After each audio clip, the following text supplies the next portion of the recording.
नमस्कार मित्रमैत्रिणींनो, आजीबाईच्या बटव्यातील घरगुती उपाय.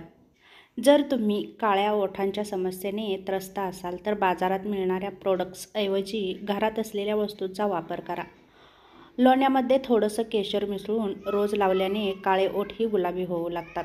याशिवाय नाभीमध्ये तेल लावल्याने ओठ काळे होण्याच्या समस्येपासूनही सुटका मिळते. त्याचबरोबर फाटलेल्या ओठांची समस्याही दूर होण्यास मदत होते. तीव्र डोकेदुखीपासून मुक्त होण्यासाठी सफरचंद सोलून बारीक कापून घ्या. त्यात थोडं मीठ टाकून सकाळी रिकामी पोटी खा. चहापत्तीच्या गरम पाण्याने केस धुवा. यामुळे केस गळणं कमी होतं.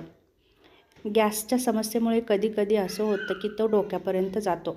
यापासून त्वरित आराम मिळवण्यासाठी तुम्ही औषधे घेऊ शकता, पण तुम्हाला काही काळासाठी गॅसपासून सुटका मिळेल. पण तुम्ही घरगुती उपाय केले तर तुम्हाला यापासून कायमची सुटका मिळू शकते.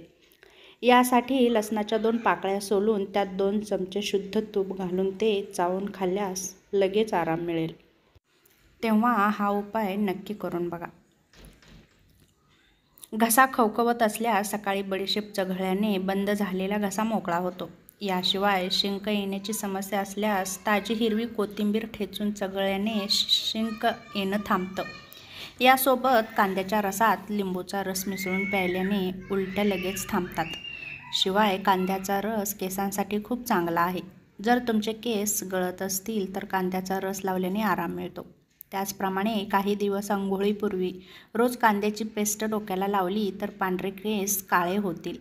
अनेकांना तोंडातून दुर्गंधी येण्याची समस्या असते, काही आजारांमुळे किंवा तोंड व्यवस्थित साफ न केल्यामुळे.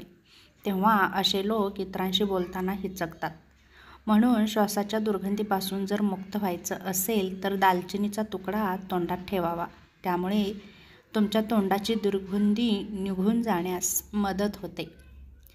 वांगी मधात मिसळून खाल्ल्याने अनिद्रा दूर होते. संध्याकाळच्या जेवणात भरता बनवताना हे करा.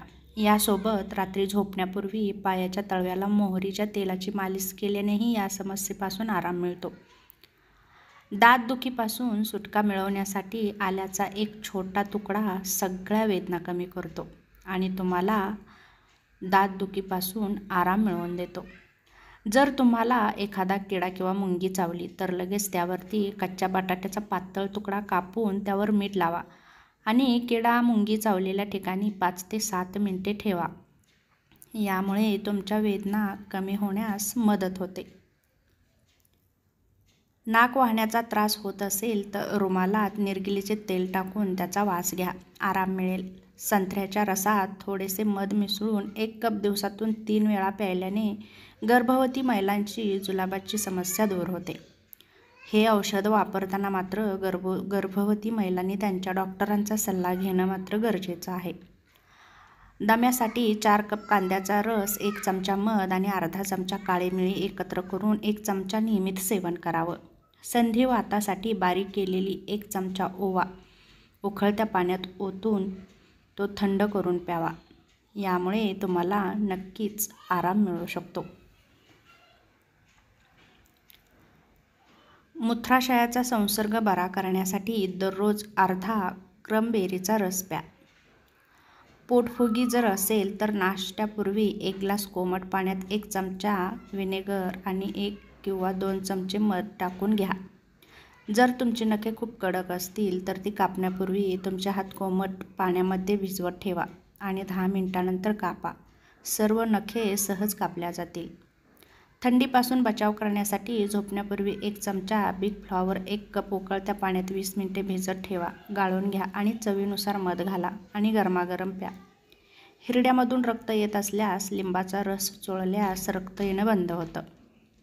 कफ वाढल्यास किंवा दम लागत असल्यास कांदा खिसून त्याचा रस काढावा आणि हा रस कपड्यातून गाळून घ्यावा आणि 1 मोठा चमचा भरून तो प्यावा. त्यानंतर अर्ध्या मिनिटांनी गरम पाणी प्यावं. यामुळे 10 मिनिटात सर्व कफ निघून जातो आणि श्वास मोकळा होतो आणि ऑक्सिजनचा पुरवठाही व्यवस्थित होतो. त्यामुळे दमापासून तुम्हाला सुटका मिळू शकते.